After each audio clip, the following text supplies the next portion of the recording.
réglementation locale et l'état des lieux en Algérie. Ouais. Donc, je me présente, donc je suis consultante lead auditor ISO 13485 de la version 2016. Je suis certifiée par l'organisme canadien international PECB Group. Donc, c'est un organisme accrédité qui dispense des formations à distance ou bien en face-to-face selon des normes internationales. Le partenaire en Algérie de PECB, c'est le CEI Helfaoui. Donc, c'est un cabinet d'expertise qui existe en Algérie. Donc, étant donné que PECB n'existe pas en Algérie, elle est représentée par ce cabinet. Donc, un petit tour bref, donc c'est un cabinet indépendant d'expertise qui a été créé en 1991, dont les cœurs des métiers sont les services aux entreprises, la maîtrise des risques, le développement durable, le management de la qualité et le conseil économique. Donc, il y a toute une palette, un secteur d'activité qui est couvert par ce cabinet. Ça va de l'énergie à l'environnement, BTP, à la santé. Donc, c'est vraiment une large gamme d'activités.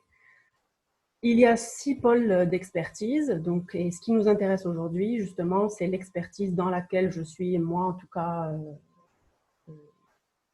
concernée, c'est la certification. Donc, nous soutenons donc nos clients dans leur croissance à travers la mise en place des systèmes de management. Nos clients, donc tout ce qui est toutes les entreprises qui veulent justement se faire certifier, peuvent voilà, venir nous rencontrer et on fera, voilà. Donc, c'est vraiment pour améliorer aussi leur système de management de la qualité. Donc, nous sommes bien sûr référencés, nous avons des référentiels. Tous les experts sont certifiés dans PERA, cet organisme anglais. Pardon. Nos référentiels, bien sûr, la première norme la plus connue, c'est l'ISO 9001. L'environnement, bien sûr, santé et sécurité au travail. Et la toute dernière qui me concerne, donc c'est la qualité des dispositifs médicaux, l'ISO 13085. Donc, en introduction, donc, comme vous le savez, les organismes aujourd'hui sont confrontés à l'heure actuelle à plusieurs problématiques. C'est-à-dire que n'importe quelle société aujourd'hui est confrontée à la rapidité de mise en œuvre. On lui demande d'être très compétitive, très rapide. On lui demande d'être multitâche. On lui demande il y a beaucoup de demandes, donc des clients de plus en plus exigeants. Et bien évidemment, nous sommes confrontés, toutes les entreprises sont confrontées également à l'instabilité du marché, surtout en Algérie. Donc, aujourd'hui, pour justement répondre à toutes ces problématiques, toutes les entreprises sont de plus en plus amenées à aller vers une démarche qualité, justement. Elle doit s'engager, donc c'est une technique de management qui permet d'analyser et de mettre en œuvre et d'améliorer de manière continue l'organisation et le fonctionnement de l'entreprise pour satisfaire ses clients. Aujourd'hui, il y a 2 référentiels. Donc, la plus connue, c'est la 9001 qui s'adresse à toutes les entreprises de la version 2015. Et celle qui nous intéresse aujourd'hui, la norme de référence, c'est la 13485, exclusivement, donc elle est conçue exclusivement pour les dispositifs médicaux. Donc, bien évidemment, on va définir c'est quoi un dispositif médical. Vous allez voir que c'est très, très large. Ce n'est pas juste une machine ou autre. C'est beaucoup plus détaillé que ça. Donc, un dispositif médical, selon l'organisation, donc l'ISO, c'est un instrument, un appareil, un équipement. Ça peut être une machine, un implant, un réactif. Donc, les réactifs de laboratoire, ce sont des dispositifs médicaux également. Utilisation donc in vitro ou in vivo, vous allez voir après. Donc, tout ça, ce sont des dispositifs médicaux. Donc ça, c'est selon la norme ISO. Nous avons également l'avantage d'avoir dans la loi sanitaire algérienne la définition d'un dispositif médical. Nous avons dans la loi de 2018, vous savez très bien que la loi algérienne 2018 a été promulguée, la loi de 95 a été abrogée et la loi de 2018 est venue justement en renfort. Donc nous avons 2 articles qui citent la définition d'un dispositif médical, l'article 212 et l'article 213. Par contre, ce sont des définitions qui ont repris la définition internationale, sauf qu'elles ont été beaucoup plus dans le détail. Par exemple, on va retrouver la phrase « un dispositif médical », donc c'est tout appareil, instrument, équipement, matière ou produit, On retrouve par exemple la phrase « à l'exception des produits d'origine humaine », chose qu'on ne retrouve pas dans la définition internationale. Dans l'article 213, on va beaucoup plus loin. On va aller dire, voilà, on va aller par exemple on va vous dire que c'est un dispositif qui va dans l'examen d'échantillons provenant de corps humains afin de fournir une information concernant un état physiologique ou pathologique, etc. Donc aujourd'hui, les dispositifs médicaux sont c'est une très grande famille. Comme vous pouvez le voir, elles sont classées en 4 classes. Donc, selon les normes internationales, nous avons 4 classes. Nous avons la classe 1, la 2A, la 2B et la 3. Et en fait, le classement se fait par ordre de criticité, c'est-à-dire que en fonction du risque potentiel pour le patient, le personnel soignant ou tout autre intervenant lors de l'utilisation du dispositif médical. Par exemple, la classe 1, elle a un faible degré de risque par rapport au patient ou à l'infirmier ou n'importe quelle personne qui va l'utiliser. Pourquoi? Voilà, les classements sont très... en fait, le classement se fait selon un ordre très détaillé. Par exemple, la classe 1, on peut retrouver le sparadrap, voilà. Le fauteuil roulant, c'est des classes 1. Le stéthoscope, c'est une classe 1. Pour la classe 2, nous allons un peu plus, nous avons un degré moyen de risque. Je cite par exemple le scalpel, l'échographe, les lentilles de contact, tout ça c'est des classes 2A. Ensuite, les classes 2B, donc le risque élevé, je vais citer par exemple la pompe à insuline, le scanner, l'IRM, tout ça c'est des classes 2B. Et le risque le plus élevé, qui est la classe 3, en fait c'est tout ce qui est dispositifs médicaux implantés dans le corps humain, type valve cardiaque, stérilé, voilà. Ce sont des classes très élevées. Et bien évidemment, plus on est dans la classe la plus élevée, et plus la réglementation est stricte, ce qui est normal.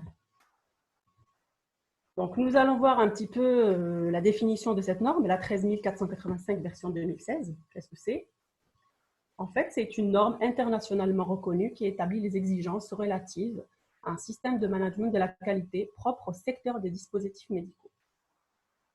Donc, cette norme-là, en fait, elle s'adresse à tous les organismes dont l'activité est liée aux fabricants, aux fournisseurs, aux sous-traitants, aux distributeurs, intermédiaires et entreprises de réparation liées aux dispositifs médicaux. Donc, c'est très, très, très large. C'est-à-dire qu'aujourd'hui, si nous avons un distributeur, juste un distributeur, qui distribue, je ne sais pas moi, des masques, des bavettes, il peut se faire certifier 13485. Cette norme est conçue pour être utilisée tout au long du cycle de vie d'un dispositif médical, de la conception à la production, jusqu'à la post-production, y compris la mise hors service jusqu'à l'élimination définitive du produit. En fait, cette norme, ce qui est intéressant avec cette norme, c'est que n'importe quel organisme peut, en interne par exemple, son département d'assurance qualité, s'il décide de l'appliquer, il peut le faire. Ou alors, s'il veut la faire appliquer par un organisme externe, par exemple les organismes certifiés, il peut également y avoir recours. Donc, c'est d'où l'intérêt de cette norme-là. Donc, nous allons voir un petit historique. Alors, en fait, elle ne date pas d'hier, cette norme. L'ancêtre, on va dire, de la norme, la première norme enfin, qui a vu le jour, c'était en 1993. En fait, c'était la norme ISO 9001 qui intégrait justement, elle était sous le titre Système de la qualité des dispositifs médicaux, exigences particulières pour l'application de la norme ISO 9001. Donc, elle était intégrée dans la 46001. Ensuite, la première vraie version, on va dire, c'était en 1996, donc la première édition. En 2000, il y a eu le comité de normalisation qui a intégré cela donc en Europe. Donc, ils ont fait une normalisation globale groupée. En 2003, il y a eu la deuxième version. Ensuite, la 2003 a évolué jusqu'à 2012. Donc, la loi, donc l'ISO 13495, la version, donc ça, elle a été harmonisée par rapport aux 3 directives européennes qui sont actives jusqu'à présent, enfin, plus pour longtemps en tout cas. Et la toute dernière, justement, celle qui nous concerne aujourd'hui, celle qui est vraiment effective, c'est celle de 2016. Donc, elle se rapproche étroitement avec les exigences américaines. En fait, ce qui a le gros changement de cette norme-là de 2016, c'est que dans cette nouvelle norme, les exigences réglementaires liées à chaque pays sont citées au moins 80 fois. C'est-à-dire qu'il faut à tout prix intégrer, quand on décide de se faire certifier avec cette norme-là, de l'intégrer dans notre système de management, il faut intégrer l'ensemble de la réglementation propre à chaque pays dans cette norme-là. Et le deuxième changement qui est très important aussi, c'est que cette norme ISO 13485 préconise l'approche basée sur le risque ou le risk-based thinking. Donc, elle demande à tout prix à recourir à la norme, donc l'approche basée sur le risque qu'on va voir tout à l'heure. Donc, pourquoi cette norme elle a été révisée? Donc, il faut savoir que toutes les normes ISO sont réexaminées régulièrement en vue de leur révision éventuelle pour s'assurer qu'elles conservent toute leur pertinence pour le marché. Ça ne sert à rien de réviser une norme chaque année ou chaque 2 ans. Enfin, il faut la réviser quand il le faut et pour qu'elle reste le plus proche possible de la réalité, en fait. Donc, on va s'assurer que cette norme reste compatible avec d'autres normes, telles que la nouvelle norme ISO 9001. Elle va nous permettre davantage, mettre l'accent sur la gestion des risques et la prise de décision fondée sur l'appréciation des risques pour des processus en marche de la fabrication des dispositifs médicaux, pour s'assurer justement, notamment aussi de la conformité aux exigences réglementaires, donc qu'on s'assure que réellement on est en train de satisfaire à ces règles locales, et pour fournir une base cohérente pour les 10 prochaines années. Donc, on essaye d'être vraiment le plus proche de la réalité sur le terrain le plus possible. Donc, là, ce qui est intéressant avec cette norme également, c'est que, en fait, si vous voulez, aujourd'hui, en Europe, il y a 2 directives, actuellement, la directive donc, de 2017, 745 et 746, ce sont 2 directives qui devaient être appliquées qui devaient plutôt rentrer en vigueur le 26 mai 2020. Vu le contexte économique et sanitaire actuel, cette date a été justement éloignée à l'année prochaine. Donc l'application de cette directive a été décalée pour cause du coronavirus. Et en fait, si vous voulez, il y avait trois directives avant et ils les ont regroupées en DM et DMDIV, donc dispositifs médicaux classiques et les dispositifs médicaux in vitro plutôt. Donc ces 2 normes-là, pourquoi elles ont été justement, les trois directives ont été justement fusionnées en 2. Justement, ils se sont inspirés de la norme ISO 13385,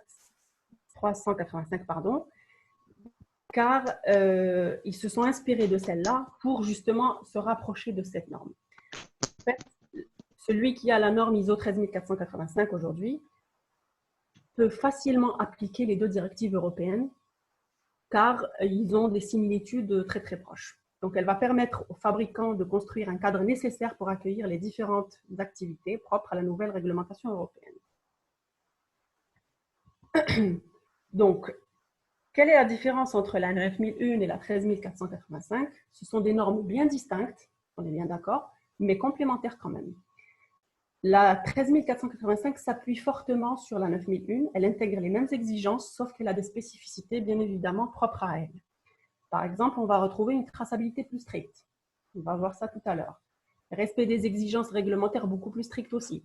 Dans la 13485, on va retrouver beaucoup de shall, c'est-à-dire doit, alors que dans la 9001, on va pas trouver d'obligation. Voilà. La maîtrise des processus de conception, intégrant l'analyse des risques et les essais cliniques, c'est une nouveauté voilà, dans cette norme.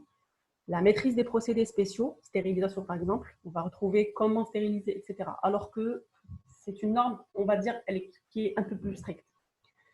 Diffusion et la mise en œuvre des fiches d'avertissement, chose qui n'existe pas dans la 9001. Donc, peut-on conduire, quelqu'un peut me poser la question, est-ce qu'on peut se faire certifier 9001 et 13485? Je vous dis oui. Donc, l'ISO peut s'appliquer seule, mais les 2 normes peuvent aussi être mises en œuvre simultanément.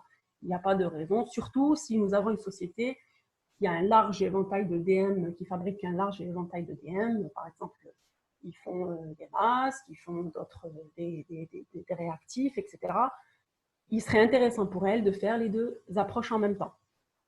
Donc, une démarche intégrant les exigences des deux normes est tout à fait possible, en particulier, donc, comme je vous ai dit, si l'organisme évolue dans différents domaines.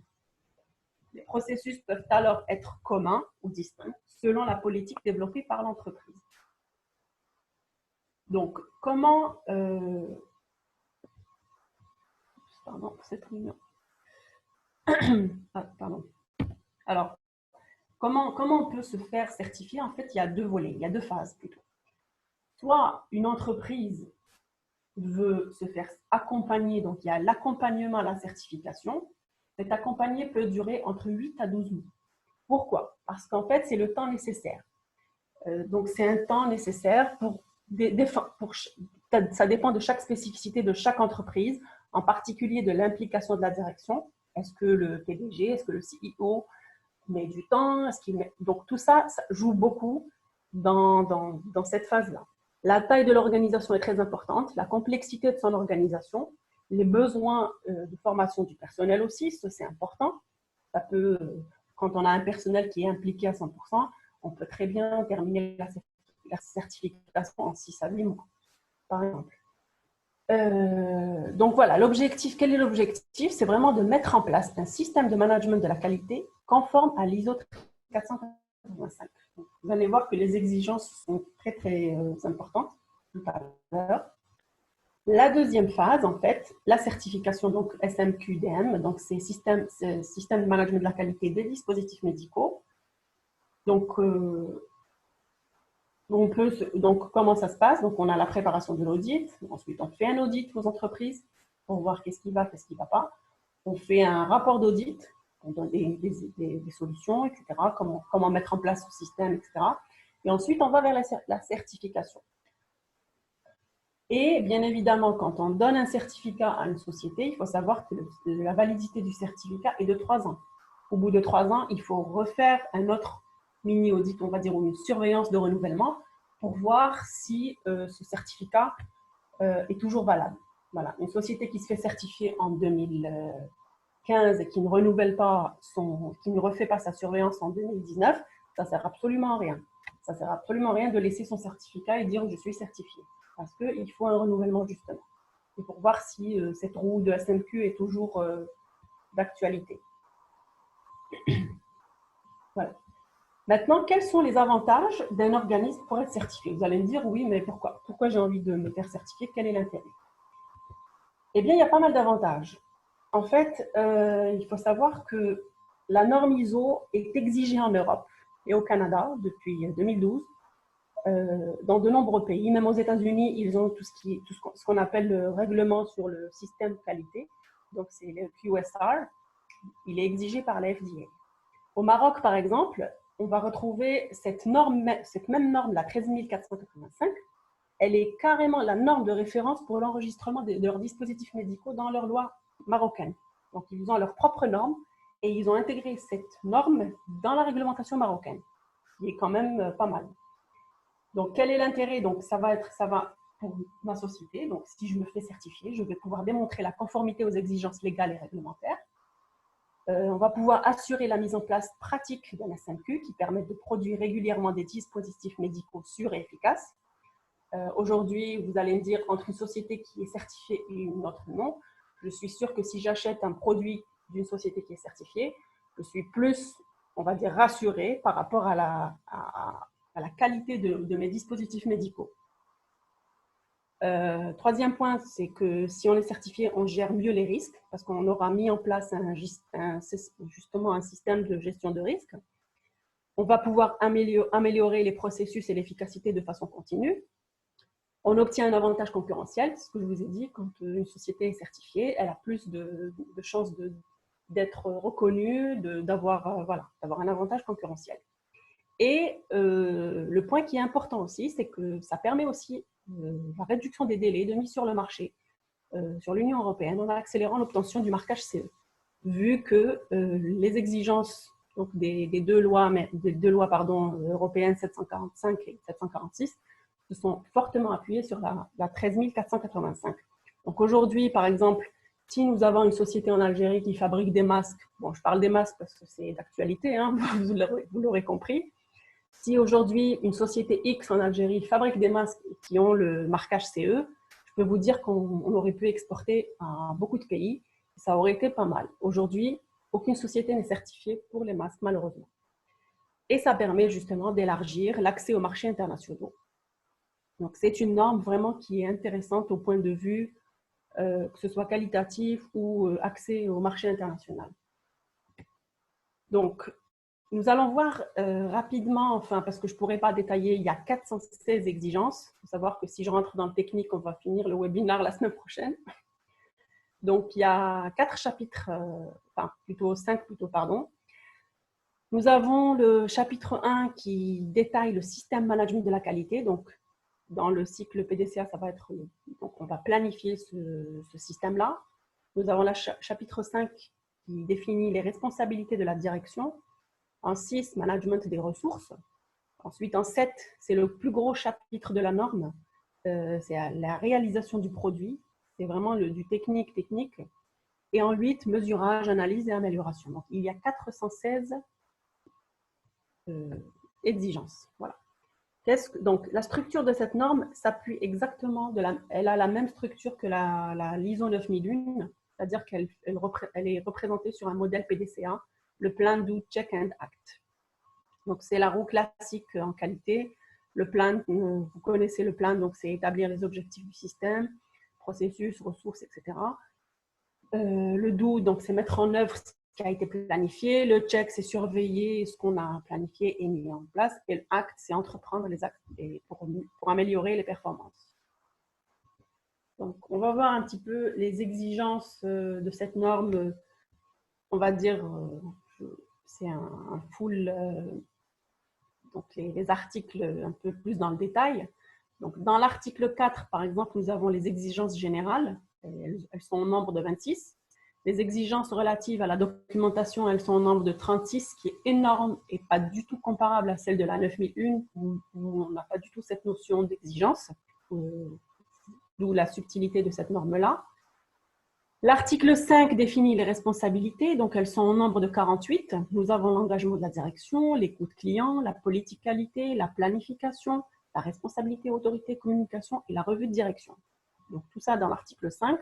Dans l'article 6, c'est tout ce qui est ressources, donc ressources humaines, infrastructures, environnement de travail, donc toute la partie donc ressources humaines et infrastructures.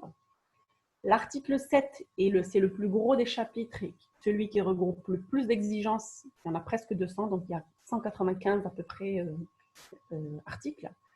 On va pouvoir, donc, on va avoir les articles, donc la planification de la réalisation du produit, processus relatif au client, conception et développement, donc pareil, c'est le plus gros chapitre, et en fonction de votre DM, donc il y a des déclinaisons en fonction de votre dispositif médical. Il y a tout un article sur les achats, la production et la prestation de services, parce qu'il faut savoir qu'aujourd'hui, on va de plus en plus vers la prestation de services. Et justement, il y a toute une surveillance, tout un article qui va dans ce sens pour surveiller justement nos prestataires de services. Il y a tout ce qui est maîtrise des équipements et surveillance et mesures, très important. Et enfin, donc l'article 8, donc tout ce qui est amélioration, il y a 91 exigences. Nous allons avoir les généralités, comme les généralités classiques, voilà. Surveillance et mesurage. Nous allons avoir la maîtrise du produit non conforme. Donc aujourd'hui, si on doit fabriquer, je ne sais pas moi, des stéthoscopes et qu'on va avoir quelques stéthoscopes, on va dire non conformes, qu'est-ce qu'on va en faire? Est-ce qu'on va les livrer aux clients? Est-ce qu'on va les détruire? Donc la norme, justement, explique tout cela. Donc l'article 8.4, l'analyse des données. Et enfin, en 5, l'amélioration, tout ce qui est les CAPA plans et les preventive plans. Donc voilà en gros comment s'articule cette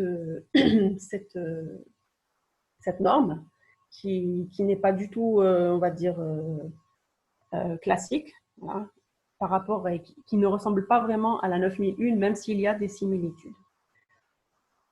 Quelles sont les particularités de cette norme? En fait, cette norme, comme je vous ai dit tout à l'heure, la documentation est beaucoup plus importante par rapport à la 9001. Par exemple, on va pouvoir retrouver des détails, mais alors très détaillés, donc dans le chapitre 4, 5 et 7. La documentation, par exemple, on nous exige d'avoir un manuel qualité, des procédures de maîtrise des enregistrements, qu'est-ce qu'on doit enregistrer, rôle de l'entreprise, traitement des réclamations, c'est des exemples que je vous donne. Hein. Donc, en fait, il faut des procédures pour tout. C'est aussi simple que ça. Procédure de rentrée du personnel, de formation du personnel, de comment faire ceci, comment faire cela, etc. Nous avons une traçabilité beaucoup plus rigoureuse que la 9001. Je m'explique. En fait, pour un produit donné, il faut qu'on ait la trace de toutes les étapes de la fabrication d'un produit X, de toutes les étapes de fabrication, depuis sa provenance, depuis l'achat de la matière première, de tous ses composants. La traçabilité d'un produit permet, par exemple, de retrouver les fournisseurs de matières premières, les différents endroits où les produits ont été entreposés, les manipulations, les équipements utilisés dans sa fabrication jusqu'à sa sortie sur le marché. Donc, c'est exactement ce que veut dire ce deuxième point, qui est la traçabilité rigoureuse.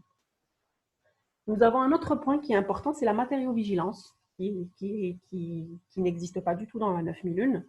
La matériovigilance, nous allons l'aborder tout à l'heure, donc c'est tout ce qui est surveillance du dispositif médical après sa commercialisation. Elle est abordée justement dans le chapitre 8.2.1.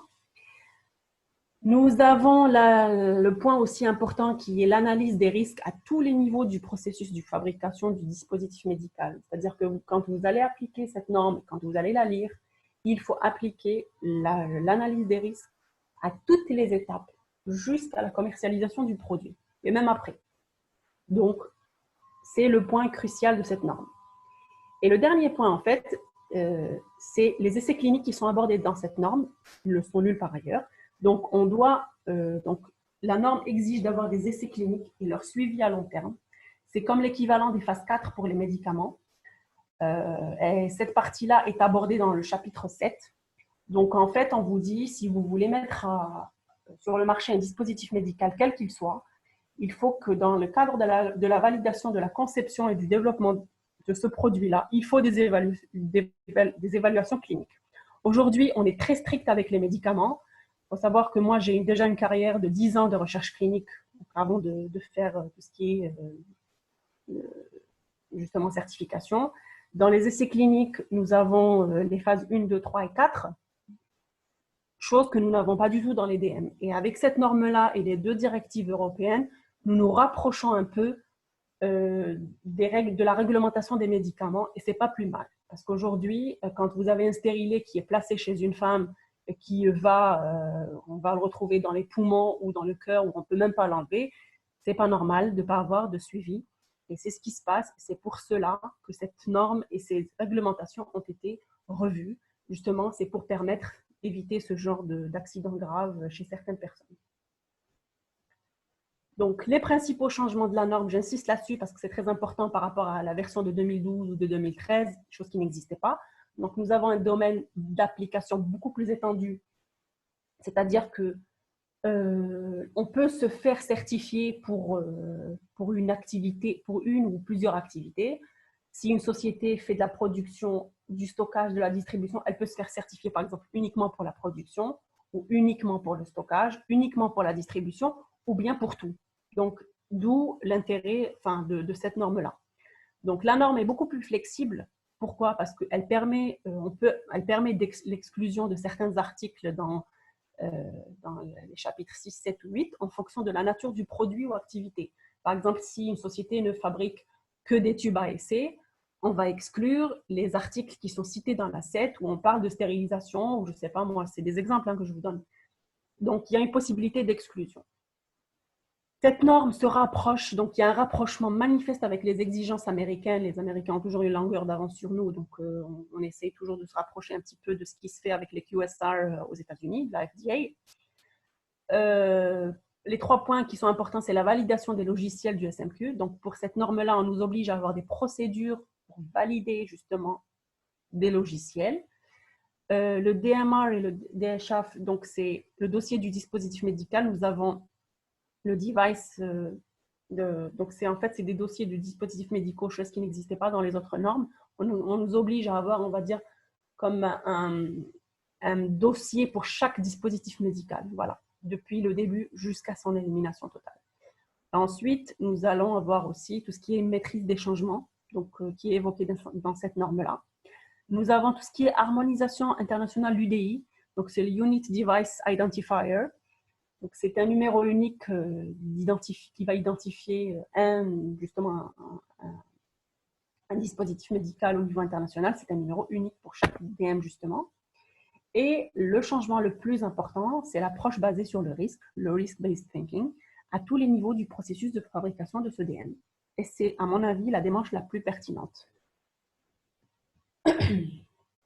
Alors, l'état des lieux en Algérie, nous allons voir un petit tour d'horizon de ce qui se passe chez nous, parce que voilà, on est en Algérie, on fait partie du monde et que c'est intéressant de voir ce qui se fait chez nous et ailleurs.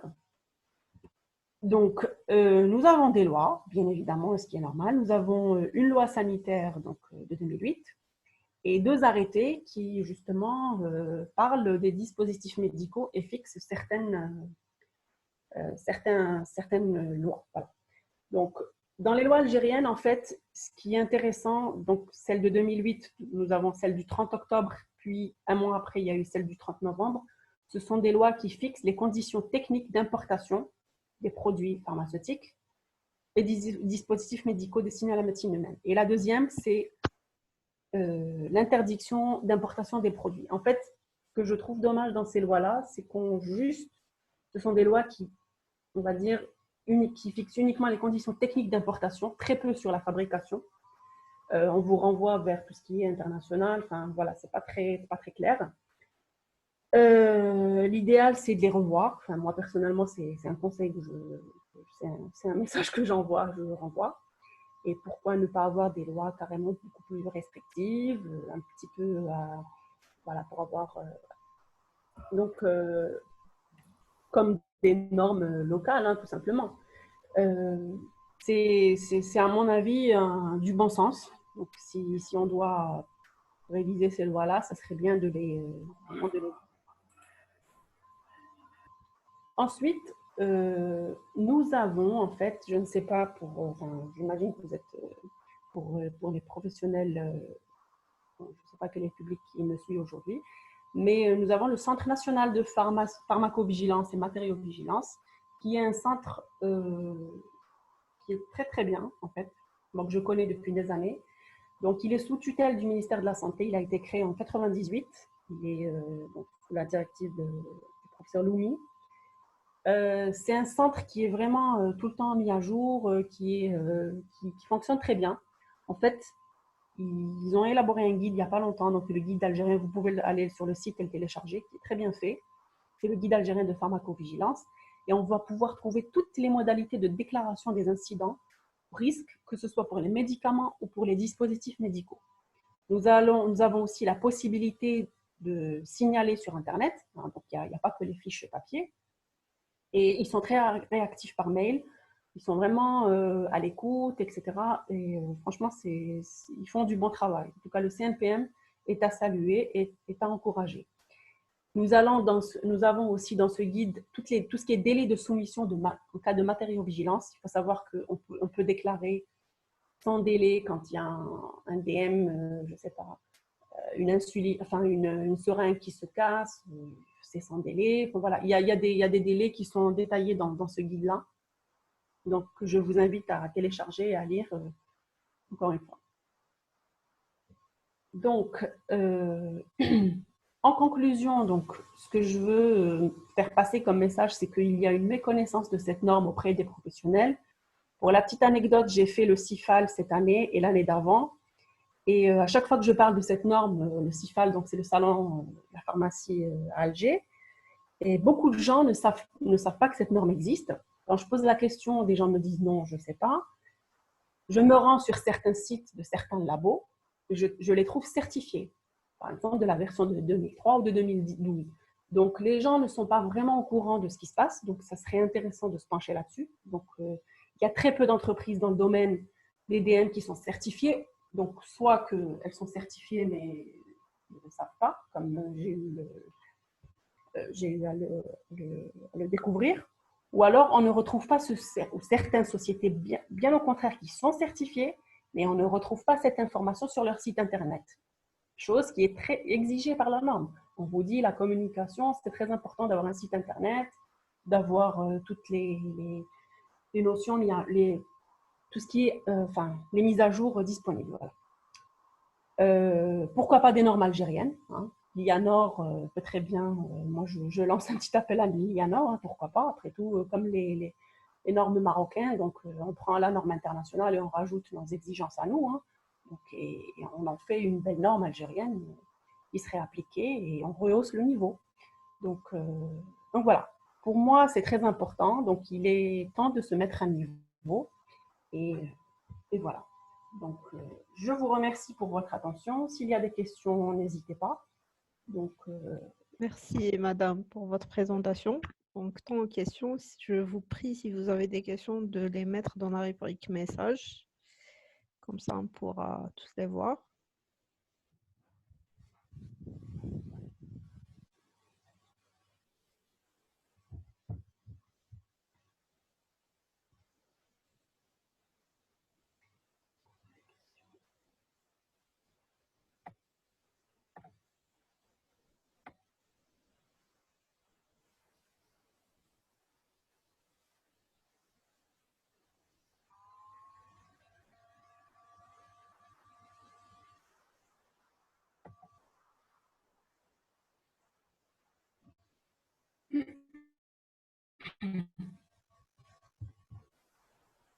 Alors, il y a la question de Walid. Il dit, s'il vous plaît, est-ce qu'on peut avoir ces informations?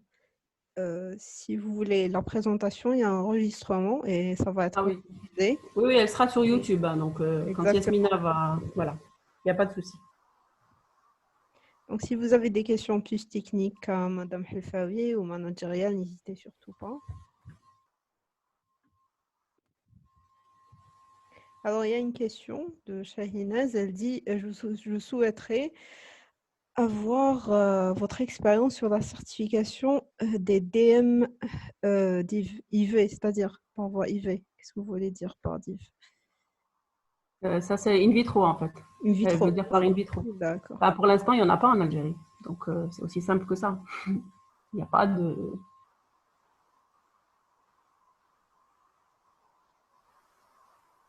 En fait, les DM et DMDIV ne sont pas. Enfin, c'est des directives européennes pour l'instant et qui seront applicables à partir du 26 mai 2021. C'était prévu le 26 mai 2020, mais vu la crise sanitaire, ça a été reporté, donc pour permettre justement aux fabriqués de souffler un petit peu et de se lancer sur la fabrication des masques. Et voilà, donc c'est un petit peu pour cela que ça a été décalé. Donc en fait, la norme de 2016 a été publiée le 1er mars, si ma mémoire est bonne, 2016, voilà. Et ils avaient 3 ans pour se mettre à niveau. Ensuite, la directive, pareil, est sortie en 2017. Et donc, 3 ans après, ils ont pour se conformer au nouveau règlement. Voilà. J'ai fait un petit peu le parallèle entre les deux. Il y a une autre question de Braham. Il dit, quels sont les moyens utilisés pour assurer la maîtrise de produits dans une ligne de production? Ah bah ça, je ne peux pas vous dire comme ça tout de suite. Hein. Il me faut, c'est très technique. En fait, il faut savoir qu'est-ce que vous fabriquez, voilà, là, je ne peux pas répondre comme ça, juste de façon générale. Donc, je vous invite à me contacter sur LinkedIn ou, voilà, pour avoir plus de détails si vous ne voulez pas. Voilà, les coordonnées de madame vous seront Voilà, je partagées suis après pour que... disponible. Exactement. Voilà. Alors, il y a une question de Shahinaz. Elle dit, le dossier doit suivre plus la réglementation ou la norme, le dossier des DM. Plus la réglementation. Après, si la réglementation est faible, en fait, généralement, on suit le plus strict. Voilà. Et vu qu'on a un vide juridique qui est énorme, donc si on suit la norme, on est en avance. Alors, il y a M. Hamdi qui dit, est-ce que la certification DM d'une entreprise est spécifiée par le produit ou c'est l'entreprise qui est certifiée?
Euh,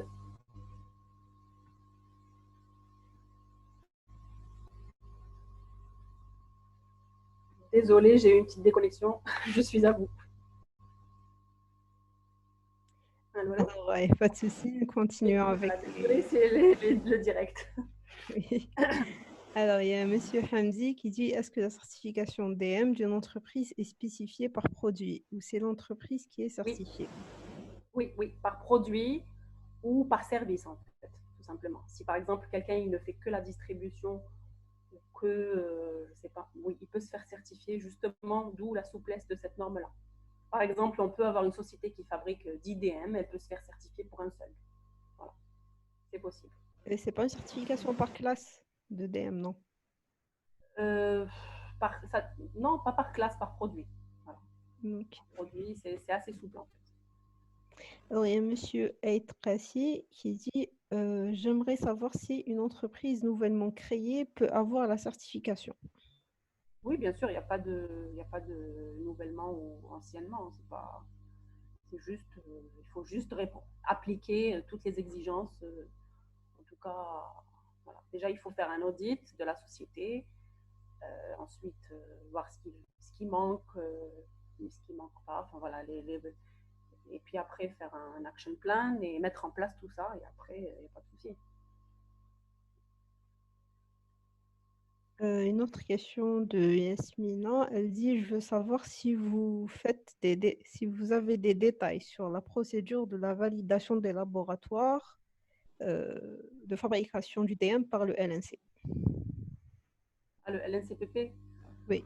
en fait, il faut, d'après la loi, en fait, si quelqu'un fabrique, il doit donner justement un lot qui doit passer par le LNCP. Que ce soit pour la fabrication ou pour l'importation, c'est pareil.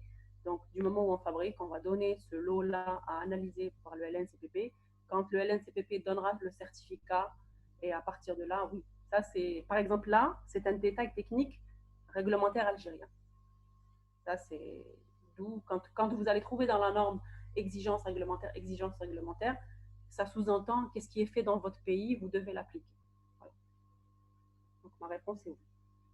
Alors, une question de Soraya, elle dit pour les essais cliniques, comment peut-on appliquer la norme tout en sachant que ces derniers ne se feront pas en Algérie?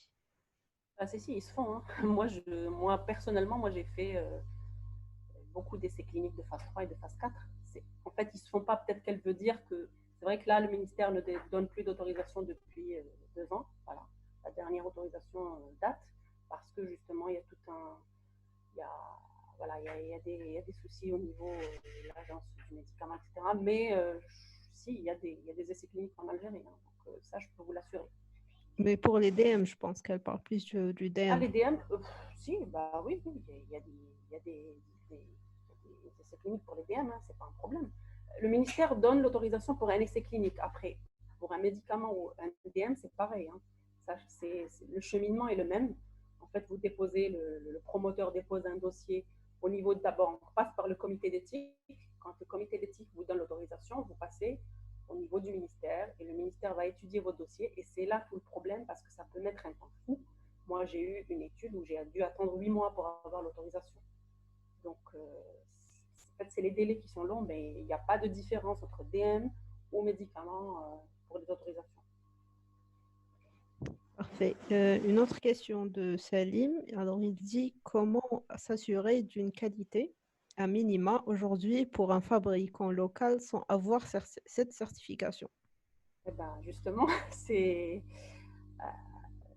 pas, enfin, il n'y a pas en fait, il n'y a pas de, mis à part la norme qui est internationale, on n'a pas justement, à minima en fait, dans les deux arrêtés là que j'ai cités tout à l'heure, il y a un dossier à fournir.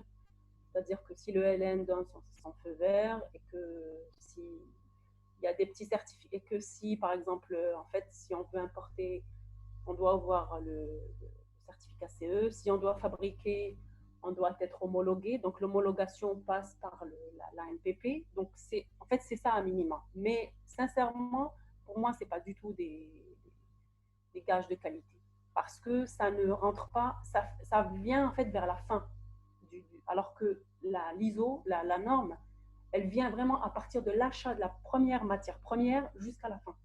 Alors que les gages de l'homologation, c'est vers la fin, quand vous avez votre produit fini. Mais on n'a pas ce cheminement du début à la fin. D'où, enfin, la traçabilité, on ne l'a pas. Madame, je ne sais pas si vous avez des informations, mais si vous pouvez expliquer le process d'homologation, comment il se fait en Algérie pour les DM. Alors, en fait, c'est un dossier d'homologation qu'on dépose. Je peux vous l'envoyer hein, par mail, il existe même sur Internet. Il est cité dans les deux arrêtés justement qui est là. En fait, vous déposez un dossier et un dossier très détaillé, technique, donc qui est le fabricant, enfin qui est le fabricant donc, international, il y a tous les certificats. C'est tout un dossier à fournir en fait. Je ne peux pas le donner comme ça dans le détail. Et après, vous le déposez au niveau des agences réglementaires et eux vont vérifier ce dossier étape par étape. En fait, dans la loi aussi, je peux vous donner cette information, peut-être que vous l'avez déjà, on donne la priorité aux gens. En fait, s'il y a un importateur aujourd'hui qui fabrique, par exemple, des pacemakers, je dis n'importe quoi, c'est un exemple, et qui veut commencer à la fabrication en Algérie. Donc, qu'est-ce qu'il fait? Il va déposer un dossier, il va dire, voilà, moi, je suis importateur, mais je veux commencer à le fabriquer. On va lui donner la priorité à lui. Donc, entre-temps, quand il va déposer le dossier, le temps de lancer sa machine, etc., son dispositif, va être sur la liste des DM, donc interdits d'importation. Et c'est ça le gap, en fait. C'est entre le moment où il dépose le dossier et le moment où il va lancer son usine et il fabrique son DM, le produit n'est plus importé. Et on va se retrouver avec des ruptures. Donc ça, c'est un gap, à mon avis, à revoir par, par ceux qui rédigent les lois. Donc voilà, les distributeurs aujourd'hui, pour résumer, les distributeurs sont les plus, on va dire, choisis, enfin, sont voilà, choyés plutôt pour fabriquer. Ils sont plus prioritaires pour fabriquer que les autres, que ceux qui ne fabriquent pas, que ceux qui n'importent pas, pardon. Je ne sais pas si c'était clair. Ouais. Alors, il y a une question de Nesma qui dit, est-ce que c'est utile pour une entreprise d'être certifiée ISO alors qu'elle fabrique des DM de classe 1? Non, la classe 1, à la limite, c'est pas. Oui, enfin, on va dire que c'est pas que c'est pas très grave, mais en fait, pourquoi se faire un certifié ISO? Elle peut après viser plus haut, elle peut importer, elle peut exporter plutôt. Si les classes 1, ça peut être, voilà, c'est très. Si elle veut exporter, oui, pourquoi pas. Et puis après, il y a beaucoup de concurrents aussi, donc avoir un certificat vous êtes certifié, voilà, les gens vont dire, eux, ils travaillent sérieusement, les autres non, voilà, ça peut être ça. Après, c'est vraiment un choix de la direction. C'est la direction qui choisit, qui fait ce choix-là, en fait, d'aller ou pas vers la certification.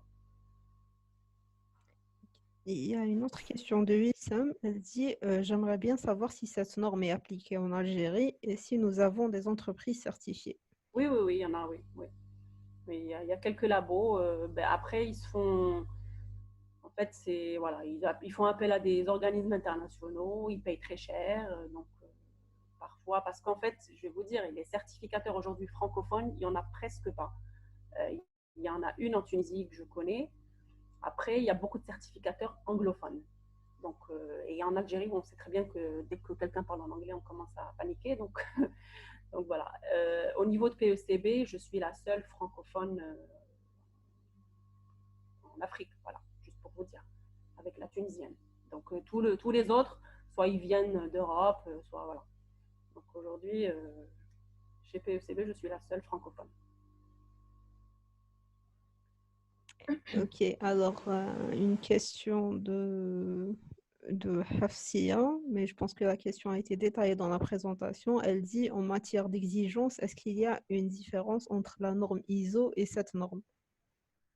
Oui, oui, bon, il y a beaucoup de différences, oui, parce qu'elle est détaillée effectivement, donc la 9001, elle peut s'appliquer à toutes les entreprises, quelle que soit leur taille, donc ça peut être je sais pas, un salon de coiffure, il peut être certifié 9001, hein, juste pour info. Alors que la 13000, elle est beaucoup plus détaillée, elle est spécifique pour les DM, il y a des spécificités bien précises, il y a 80 exigences, enfin, on va retrouver le mot chol, c'est-à-dire, alors qu'on ne va pas le trouver dans la 9001. Voilà. Elle peut revoir ma présentation et comprendre, je pense. Alors, bon, elle dit Hafsia, c'est plus sur le plan ressources humaines. Est-ce qu'il y a une différence entre les exigences sur le plan Alors, il y a une HR? différence par rapport à la formation du personnel. On exige plus de formation, plus de procédures, comment se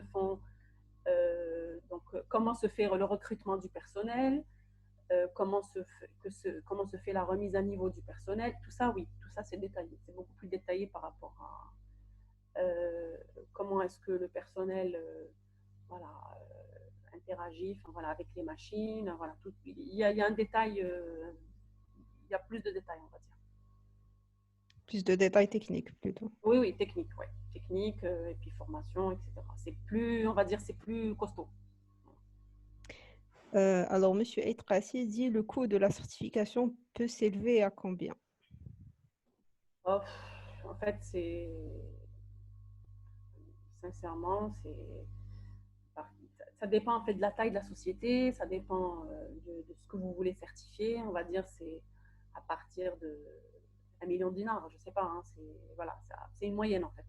Ça peut aller pour les grosses sociétés. En fait, ça dépend de ce que vous voulez certifier. Voilà. Vous m'auriez dit il y a quelques années, c'était beaucoup moins cher. Bon, après, maintenant, voilà. Il faut savoir il y a beaucoup de il y a un accompagnement qui se fait H24 avec les équipes, il y a des rédactions de procédures, il y a une aide à la rédaction, une aide à l'accompagnement, et ça peut aller jusqu'à une année. Donc, ça veut dire on rentre vraiment avec la société, on est en immersion avec eux, on les aide à créer des procédures, des instructions, des fiches, à former surtout. La formation du personnel très importante. Donc, il y a tout un travail derrière. C'est pas juste comme ça, on fait 2, 3 slides et on part. Pas du tout. Alors, il y a Nisma qui a une question. Comment procéder à faire des PGR de DM, fabrication locale? Sur quoi se baser, sachant que c'est un document exigé dans le dossier d'homologation? Pardon, comment, j'ai pas, il y a eu une carte. Comment? Comment procéder à faire des PGR de DM, Oui. fabrication locale? Sur quoi se baser, sachant que c'est un document exigé dans le dossier d'homologation? Bah oui, oui, s'il est exigé, de l'avoir. Hein. En fait, dans le dossier d'homologation, vous êtes obligé d'avoir toutes les pièces une par une. Sinon, vous n'aurez pas votre dossier. Vous pourrez ni importer ni fabriquer. Donc, après, les détails, encore une fois, c'est en fonction du DM. Je ne peux pas répondre comme ça. En fonction de quel type, quelle classe, ou alors quel service. C'est pour ça que parfois c'est plus facile d'importer que de fabriquer. Enfin, les gens, en tout cas, ils sont tentés. Et après, vu ce qui se passe dans le contexte actuel, on est bien content de fabriquer de la chloroquine aussi. Voilà. Alors, on prend une dernière question de Soraya. Est-ce que vous faites des accompagnements seulement ou vous assurez la certification? Vous Alors, certifiez si on fait carrément. un accompagnement, en fait, on certifie pas, on fait un appel à un autre, parce que imaginez bien, un auditeur ne peut pas auditer sa propre société, on est bien d'accord, c'est le même système. Si on accompagne, c'est tout jusqu'au bout, on fait appel juste à quelqu'un qui vient vérifier si on a bien fait le travail et qui certifie. Après, si une société, par exemple, décide d'appliquer sa propre norme à elle, son service accueil applique les normes, il fait les procédures, etc., il peut faire appel à nous pour voir et certifier. Donc, soit on certifie, soit on accompagne. On ne peut pas les deux. En fait, c'est logique. Un auditeur, il va auditer son société. Il y a trop de. Après, en fait, on a compris d'intérêt. Mais on fait les deux.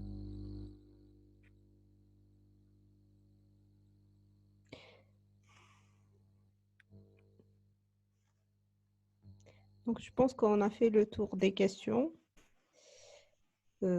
Si vous n'avez pas d'autres questions, alors, il y a Salim, je pense que j'ai sauté une question. Je vais revoir. Alors, il y a Salim Mazouz qui dit: avez-vous des contacts avec la GERAC et faites-vous des accompagnements pour d'autres certifications, exemple ISO 15189 des laboratoires biologiques cliniques?